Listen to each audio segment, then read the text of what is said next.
Les amis, bonjour, j'espère que vous allez bien, que tout se passe bien pour vous et on se retrouve aujourd'hui pour parler de l'épisode numéro 21 de Boruto et on est dans cette belle continuité, dans cette belle avancée à l'image de l'épisode 20, de l'épisode 19 aussi et je trouve que c'est vraiment plaisant.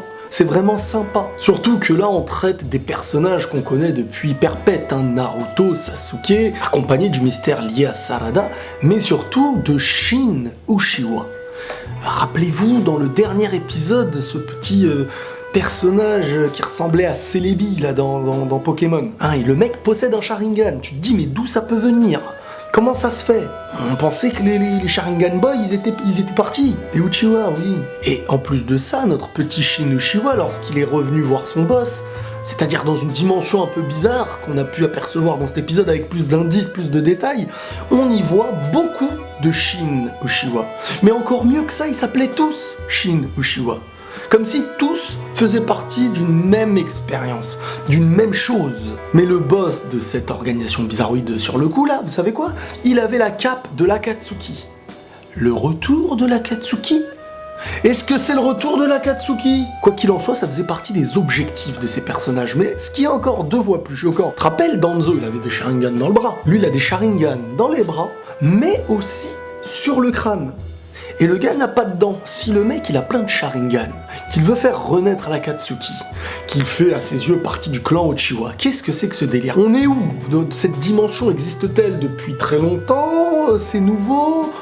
Pourquoi le gars a plein de Sharingan ? Et puis le Mangekyou Sharingan en soi, on a vu lors du combat de Sasuke Naruto vs le Shin Uchiwa Daron, eh ben, la particularité de ce Sharingan, ou plus précisément de ce Mangekyou Sharingan, c'est de manipuler les armes. Pour avoir le droit de manipuler l'arme de l'autre, il faut qu'il y ait un lien, un contact, j'ai envie de dire, soit avec ta peau, soit avec le sang directement. Ça m'a rappelé un petit peu Stain dans My Hero Academia.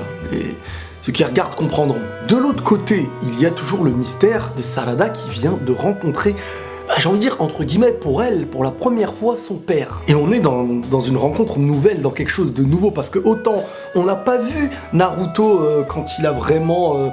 de quelle manière il a pu faire grandir Boruto. On a vu, voilà, certaines choses, la distance qu'il peut y avoir, on connaît les faits, mais on ne voit pas les choses vraiment. Tandis que là, le lien entre Sasuke et Sarada qui se fait, sur le coup, c'est quelque chose de nouveau réellement pour lui et pour Sarada.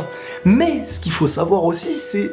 Tu vois cette haine qu'il peut y avoir envers Sasuke de Sarada, du fait qu'il soit parti, qu'il l'a laissé et tout, bah c'était un petit peu organisé tout ça, c'était pas facilement volontaire, je me tire et c'est comme ça. C'est que fallait se taire.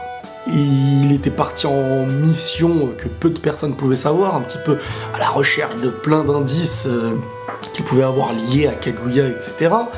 Et donc Naruto était au courant. Et on a vu dans un beau petit flashback que Sasuke en soi réserve sa fille. Comme je l'ai dit, parce que des fois on a des discussions, Sasuke, non il est pas gentil, je sais pas quoi, mais c'est profond. L'histoire dans Naruto c'est quelque chose de beau. C'est comme si tu disais aujourd'hui Vegeta, c'est un vieux personnage parce qu'il a pas d'amour, parce que... Mais non, chacun a un caractère différent et l'amour se transmet de manière différente, les émotions, les sentiments. Sasuke, c'est quelqu'un qui a énormément d'amour en lui. Et de toute manière, les Uchiwa, à la base, c'est des gens qui ont un sentiment très élevé dans leur cœur. Et c'est souvent un petit peu à cause de ça que le Sharingan naît, que le Sharingan joue sur l'émotion joue sur le Sharingan, etc., etc. C'est un cercle vicieux qui cause parfois de gros malheurs. Indirectement, dans cet épisode, on a pu voir la manière que Sasuke possède de protéger les siens. Il s'est sacrifié devant sa fille, voilà, on voit bien même que quand dans le flashback, il allait partir de Konoha quand elle était toute petite Sarada, Naruto lui a même dit Sasuke, il faudrait quand même que tu en parles à Sarada. Et lui, il a dit non, quelque part, je vais la préserver. Et là, Naruto lui a dit, elle t'en voudra plus tard. Parce que lui, je pense qu'il a connu ça un petit peu avec son père dans le passé. C'est vraiment beau, on ressent le vécu des personnages. J'aime beaucoup ce lien qu'il peut y avoir, ce rappel. Mais Sasuke a quand même préféré ne pas lui dire ses objectifs ni ce qui s'était réellement passé pour la préserver et qu'elle puisse avoir une belle illusion de l'avenir quelque part. Sakura, alors qu'elle était à l'hôpital au début, il y a Shizune qui lui a un petit peu raconté les petits problèmes qu'il pouvait y avoir dans la tête de sa fille.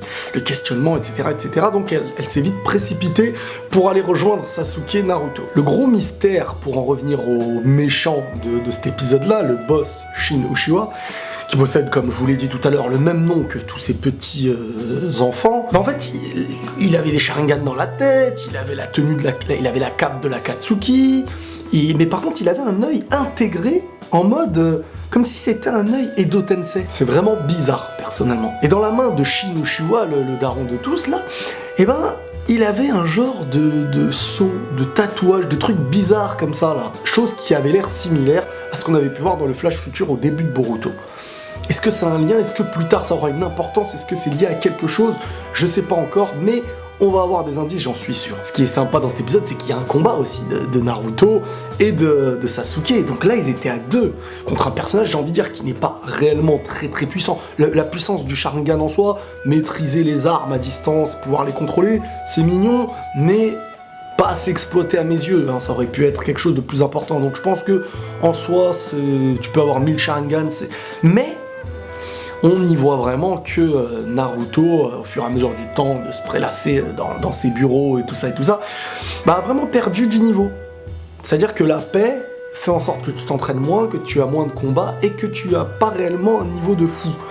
Parce que ça, je te le dis tout de suite, à une époque, il te le termine en 2-2, le méchant, là. Et c'est même un petit peu ce que Kyuubi a pu dire à Naruto, hein. Tu t'es endormi avec les années de paix, quoi. Et alors que c'était un petit peu la difficulté dans le combat, il y a Sakura aussi qui s'est ramenée. Et là, la famille était un petit peu au complet. Donc il y avait le lien, voilà, la famille réunie avec l'émotion, un Sasuke en soi qui est assez froid, assez posé, une Sakura bien plus mature qu'à l'époque, et Sanada qui est toujours dans le questionnement. Et dans cet épisode-là, je me dis, mais pourquoi vous ne lui donnez pas une réponse claire?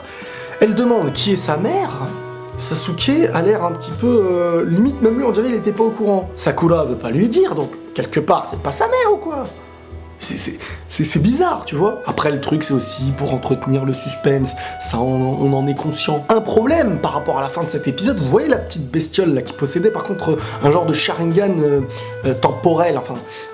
spatio-temporel qui vraiment te fait rentrer dans une dimension un petit peu à l'image de Kakashi et de Obito. Et ben à la fin, alors qu'on pensait que ça y est, Sakura les avait vraiment assommés, que Kyuubi avec le chakra prenait les deux dans les bras, ce petit personnage-là, on l'avait oublié, il n'a pas été touché, donc lui-même, à l'aide de son Sharingan, les a emmenés dans une autre dimension, nos deux ennemis, Shin et Shin, daron, fiston, mais ils ont voulu prendre Sanada en même temps, sauf que Sakura a sauvé sa fille et s'est retrouvée prise dans la dimension.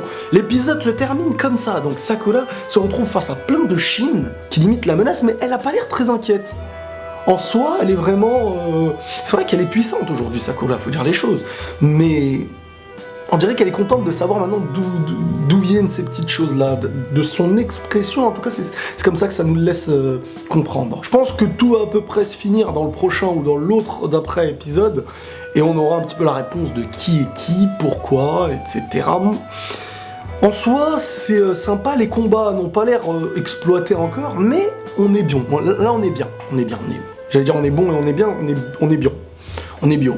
Voilà ce qui s'est un petit peu passé dans cet épisode avec des nouvelles musiques, encore une fois, avec des petites voix derrière et tout. Vraiment, là, c'est super. Vraiment, je suis très satisfait de ce qui se passe maintenant dans Boruto, parce qu'il y a de l'émotion, on y ressent une belle musique, des dessins qui sont beaux, un décor qui est beau. Vraiment, je suis satisfait. Je suis content pour l'instant. Continuons comme ça. C'est super cool.